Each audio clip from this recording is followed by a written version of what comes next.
9वें दिन राजा भोज दरबार पहुंचे और विक्रमादित्य के सिंहासन पर बैठने लगे। इस बार उन्हें निवी पुतली ने सिंहासन पर बैठने से रोक दिया। उसने कहा, यहाँ बैठने के लिए तुम्हें राजा विक्रमादित्य जैसा होना पड़ेगा। इतना कहकर वह विक्रमादित्य के गुणों को बताने के लिए कहानी सुनाने लगी। सालों से शासन करते हुए एक बार राजा विक्रमादित्य के मन में हुआ कि प्रजा की खुशहाली के लिए एक यज्ञ करना चाहिए। उन्होंने शुभ मुहूर्त देखकर कई हफ्ते तक चलने वाला विशाल यज्ञ शुरू किया। राजा रोज मंत्रों का उच्चारण करके अग्नि में आहुति देते थे। एक दिन यज्ञ के बीच में ही गुरुकुल के एक ऋषि वहां पहुंचे। उन्हें देखकर राजा विक्रमादित्य उठकर उन्हें नमस्कार करना चाहते थे, लेकिन यज्ञ की वजह से वो ऐसा नहीं कर पाए। उन्होंने मन ही मन ऋषि को प्रणाम किया। राजा की विवशता को देखकर उन्होंने विक्रमादित्य को आशीर्वाद दिया। कुछ देर बाद यज्ञ खत्म होने पर राजा ने ऋषि को दोबारा प्रणाम किया और आने का कारण पूछा। ऋषि ने बताया, मेरे 8 शिष्यों का जीवन खतरे में पड़ गया है। वो लकड़ी लेने के लिए जंगल गए थे और तभी वहां 2 राक्षस आए और उन सभी को पकड़कर पहाड़ी की ऊंचाई पर ले गए। शिष्यों को ढूंढते हुए जब मैं वहां पहुंचा तो राक्षस ने बताया कि उन्हें मां काली के समक्ष बलि के लिए तंदुरुस्त क्षत्रिय चाहिए थे, इसलिए उनके शिष्यों को पकड़ा है। साथ ही राक्षसों ने चेतावनी दी है कि अगर कोई वहां उन बालकों को छुड़ाने के लिए गया तो वो उन्हें पहाड़ी से फेंक देगा। हाँ, अगर कोई मोटे पुरुष को बलि के लिए लेकर आएगा तो वो बच्चों को छोड़ देंगे। ऋषि की पूरी बात सुनने और उन्हें इस तरह परेशान देखकर राजा विक्रमादित्य ने उस पहाड़ पर जाने की इच्छा जाहिर की। राजा ने कहा, हे ऋषिव, मैं क्षत्रिय और हत्याकर्ता दोनों हूँ।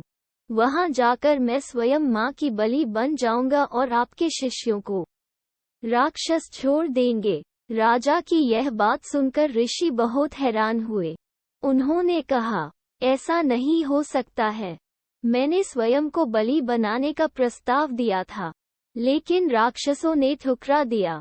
अब स्वयं राजा की बलि न तो राक्षस स्वीकार करेंगे और न मैं ऐसा होने दूंगा। कुछ बच्चों के लिए प्रजा के दाता की बलि चढ़ाना गलत है।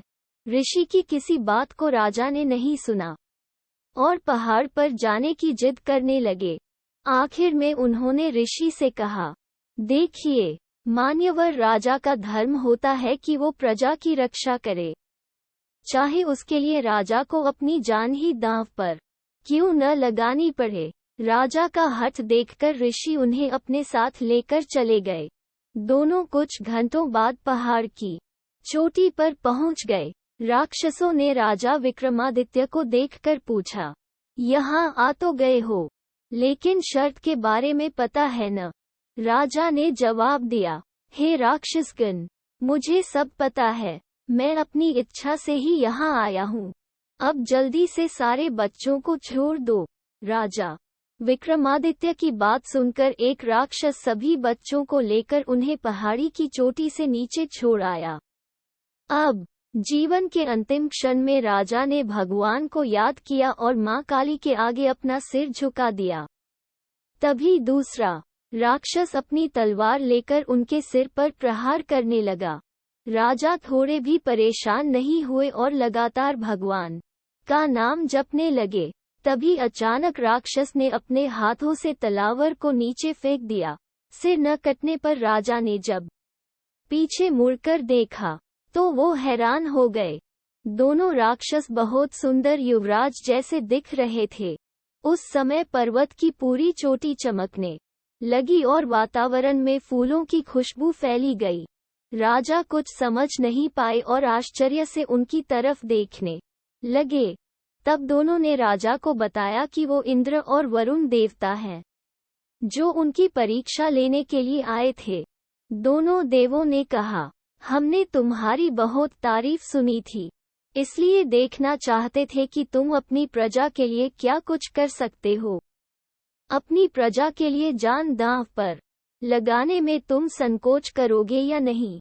हे राजन, आपके अंदर प्रजा के लिए इतना प्रेम देखकर हम बहुत प्रसन्न हैं। इतना कहने के बाद दोनों देवों ने राजा विक्रमादित्य को आशीर्वाद दिया और अपने लोग चले गए। कहानी पूरी होते ही नवीं पुतली मधुमालती ने राजा भोज से कहा कि अगर आपके अंदर भी ऐसे गुण हैं, तो ही सिंहासन पर बैठने के लिए आगे बढ़ना, वरना इस बारे में कभी सोचना भी नहीं। इतना कहकर नवीं पुतली वहां से उड़ गई। नवीं पुतली की बात सुनकर राजा भोज सोच में पड़ गए और वहां से चले गए।